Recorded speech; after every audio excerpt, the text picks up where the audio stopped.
Behind every single light switch you flip, every phone charger you plug in, every screen that lights up.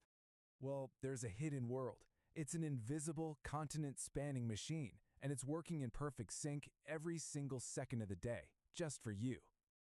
So today, we're going to peel back the wall socket and follow the electron on its absolutely incredible journey. In this explainer, we're going to trace that path right from the very beginning, all the way from the source to the socket. Okay, so let's just dive right in. You and I, we take electricity completely for granted, right? But its journey is honestly one of the greatest engineering marvels of our time. It travels along this vast, interconnected network we call the electrical grid. And just to give you a sense of the sheer scale we're talking about, the high-voltage transmission grid in just England and Wales alone stretches over 7,000 kilometers. That is a web of power crisscrossing an entire country, and it's all managed with really just mind-boggling precision. So where does this whole journey kick off? It starts right here, at the very heart of the grid, the power station. This is the place where raw fuel gets transformed into the electrical energy that powers pretty much everything in our lives.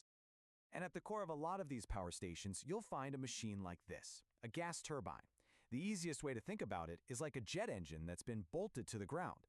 But instead of pushing a plane, all of that immense rotational force spins a generator to make electricity. But here's the thing. These aren't simple machines you just flick on and off. They're incredibly sensitive, operating under enormous heat and pressure. So how on earth do engineers make sure they run perfectly, without a single hiccup that could plunge an entire city into darkness? The answer? It all comes down to an obsession with stability. To get that steady, reliable stream of power, operators have to maintain what they call quasi-steady conditions. And what's just wild about this is how razor-thin the margins are.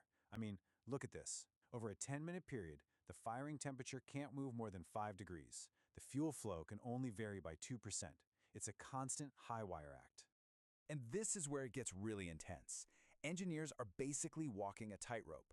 They have to operate these turbines in a very narrow sweet spot. If you push it too far one way, you risk a surge. That's a catastrophic stall where the airflow actually reverses. It can literally tear the machine apart. Too far the other way, you hit stonewall, the absolute physical limit of airflow. The whole grid relies on them navigating this razor's edge. Okay, so we've generated the power. But it's not ready for your home yet. Not by a long shot. First, it has to get ready for a very long trip across that 7,000-kilometer network we talked about. And to send it that far without losing a ton of energy, they have to crank the voltage way, way up. We're talking as high as 400,000 volts. Pushing electricity with that much force is kind of like using a superhighway. It's just the most efficient way to get it from A to B over huge distances. Now, if the transmission lines are the superhighway, then substations, well, they're the off-ramps and the interchanges of the grid. They're the critical hubs that take that super high voltage and start stepping it down, directing it out toward our towns and cities. At the heart of every substation, you'll find a transformer. But, and this is where it gets interesting, you can't just use any old transformer. Engineers have to make a really important choice based on where it is and how safe it needs to be. For an outdoor substation, a standard mineral oil-filled one might be fine. But what if you need to put a transformer inside an office building? Well, then you're going to use a dry type to keep the fire risk as low as possible. It's this constant balancing act. All right, we are on the final leg of the journey now. This is all about getting that power from the local network safely into your wall socket. And this whole stage is about one thing: protection. I mean, think about it. The grid is under constant threat from falling trees, equipment failing, but what about one of nature's most powerful, most unpredictable forces? How in the world do you protect something vital, like a hospital or even the power station itself, from a direct hit from lightning? Well, you don't guess, you calculate. Engineers run these super detailed risk assessments. They look at everything, like what's inside the building. A museum with priceless art has a higher risk, or how isolated it is. Even the local terrain matters. A tall building all by itself on a mountain? That's a natural target. And to actually design the protection, they use these clever visualization tools, like what's called the rolling sphere method. Just imagine a giant ball rolling over the top of the building. Any part of the building it touches is a potential strike point that needs to be protected. But any part it can't touch, what's underneath it, is safe, inside a zone of protection. It's such a simple and elegant way to visualize a really complex problem. And this incredible attention to safety is built into every single final step.